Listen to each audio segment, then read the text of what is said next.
और अगली खबर जो है वो देश के विकास से जुड़ी हुई है। तेजी से विकसित होते भारत अब विदेश से भारी निवेश आकर्षित कर रहा है और इसी सिलसिलेवार में आज आंध्र प्रदेश की धरती पर उस डाटा हब की नींव रखी गई जो भारत को एआई क्षेत्र में तेजी से आगे ले जाएगा आने वाले दिनों में। एक report. Today India has witnessed two sunrises from the east, one in the sky and the other in Andhra Pradesh, emerging as the nation's next technology hub.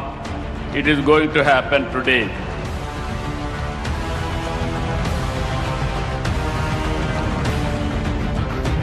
जब विजन विराट हो, सोच दूरदर्शी हो और नीतियां दमदार हो, तो देश का भविष्य सिर्फ समरता नहीं है बल्कि एक सुनहरा इतिहास रचता है। दरअसल मंगलवार को विशाखापत्तनम की धरती पर डेटा सेंटर की नींव के साथ ही भारत ने तकनीक की दुनिया में ऐतिहासिक कीर्तिमान की कहानी लिख दी है। विशाखापत्तनम में डेटा सेंटर की नींव के साथ ही भारत ने विकसित भारत विजन के भविष्य की नई इबारत को भी लिख दिया है। आंध्र प्रदेश के मुख्यमंत्री चंद्रबाबू नायडू और केंद्रीय इलेक्ट्रॉनिक्स एवं आईटी मंत्री अश्विनी वैष्णव ने मंगलवार को Google cloud India AI hub की नींव रखी। आंध्र प्रदेश के विशाखापत्तनम में 1 गीगावाट कैपेसिटी वाला डेटा सेंटर कैंपस बनेगा। इस एआई हब में गूगल करीब $15 अरब का निवेश करेगा। ये देश के इतिहास में आया अब तक का सबसे बड़ा प्रत्यक्ष विदेशी निवेश एफडीआई है। इसके अलावा 6.5 गीगावाट क्षमता वाला डिजिटल परिवेश विकसित करने का लक्ष्य भी रखा गया है। गूगल के साथ इस परियोजना में अडानी कोनेक्स और एयरटेल नेक्स्ट्रा शामिल हैं। इस परियोजना को सितंबर 2028 तक पूरा किया जा सकता है। इसमें एआई इंफ्रास्ट्रक्चर, बड़े पैमाने पर एनर्जी सोर्स और एक्सपैड फाइबर ऑप्टिक नेटवर्क शामिल होगा। ये गूगल फुल स्टैक एआई का हिस्सा होगा जो भारत में क्लाउड इंफ्रास्ट्रक्चर, डेटा सॉल्यूशंस और एआई मॉडल्स को तेजी से स्केल करेगा। दरअसल हाल ही में गूगल ने भारत में आर्टिफिशियल इंटेलिजेंस हब बनाने का ऐलान किया था और कुछ ही दिनों बाद ये ऐलान जमीन में काम करता दिखाई दे रहा है।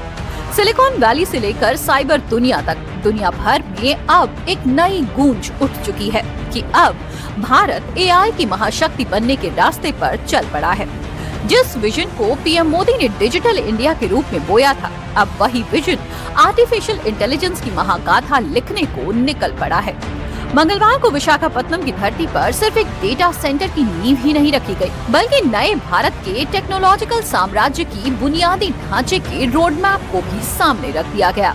श्री नारा Chandrababu Naidu ji, he built the Cyberabad, part of Hyderabad, that cyber tower, which became the journey of our IT services.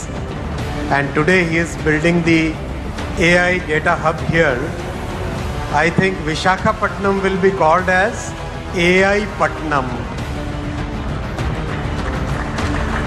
What is Visakhapatnam today? Like Cyberabad, it will become AI Patnam. जहाँ सोच बड़ी होती है, वहाँ मंजिलें खुद रास्ता पूछती हैं। ये डेटा सेंटर सिर्फ निवेश ही नहीं लाएगा, बल्कि लाखों युवाओं के लिए AI, machine learning, cloud, cyber security और डेटा साइंस में नए अवसर भी पैदा करेगा। स्टार्टअप्स को नई ताकत मिलेगी, रिसर्च को नई रफ्तार मिलेगी। Honorable Prime Minister Shri Narendra Modi ji started the Make in India program. One of the first things he focused on was electronics manufacturing, and the results are for all of us to see. From practically negligible electronics manufacturing and unheard of electronics exports, today mobile phone has become the single most exported item in our country. Single most exported item. It has already overtaken gems and jewelry, textiles, and in the last year it overtook the petroleum, high speed diesel. Digital India से AI India तक का ये सफर यूं ही नहीं बना। इसके पीछे वो सोच है जो आने वाले कल को आज में गढ़ती है। विशाखापत्तनम से उठी ये शुरुआत बता रही है कि आने वाला दौर डेटा का है और डेटा की दुनिया में भारत अब सिर्फ हिस्सा नहीं, हिसाब तय करेगा। ये प्रोजेक्ट रोजगार भी लाएगा, निवेश भी खींचेगा और भारत को टेक महासत्ता बनने की रफ्तार भी देगा। Friends, it's indeed a very, very important, significant start that we are doing. What's significant is the very short time frame in which everything has come to this stage today. Within such a short time frame, I still recall that selfie that we took.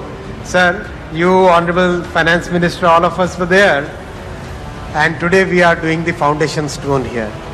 And within very short time frame, we'll request our Honorable Prime Minister to come to the inauguration ceremony of this AI Data Hub.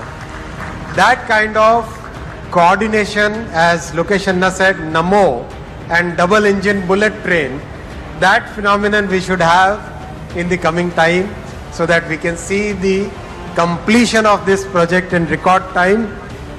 And Vikas, you, Jeet Bhai, Karan Bhai, Mr. Mittal, all of you are on perfect timelines now.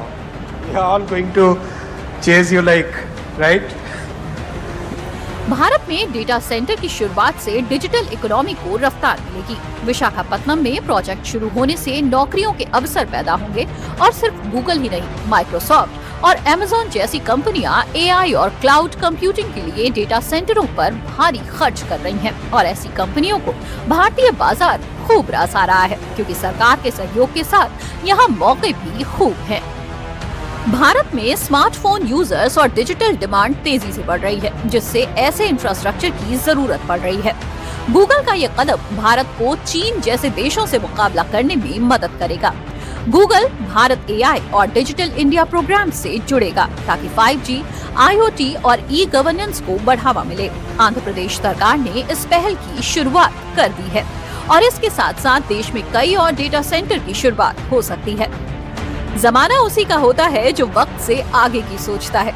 Bharat ने PM Modi के नेतृत्व में वही सोच दिखा दी है कि अब दुनिया भारत को बैक ऑफिस नहीं, ब्रेन ऑफिस कहेगी।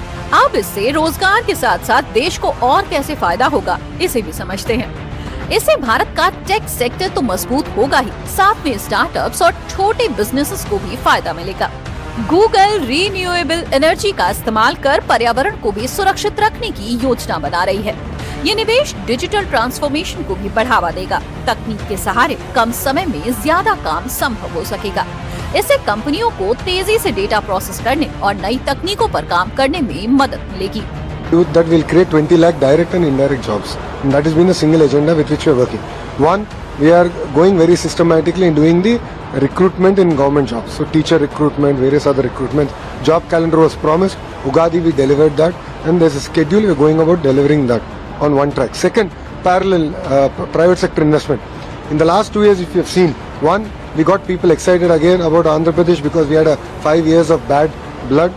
The previous administration harassed a lot of companies, sent them away. We came, we set the entire narrative right, we rebuilt the brand. And now we are actually grounding these companies. Bharat की तस्वीर बदल रही है। AI की बिसात पर अब भारत मोहरा नहीं, खिलाड़ी बनकर उभर रहा है। फिलहाल अनुमान है कि ये सेंटर जुलाई 2028 तक चालू हो सकता है। इसके चालू होने के साथ ही भारत में एआई इंफ्रास्ट्रक्चर, क्लाउड सर्विस और हाई स्पीड इंटरनेट कनेक्टिविटी को मजबूती मिलेगी।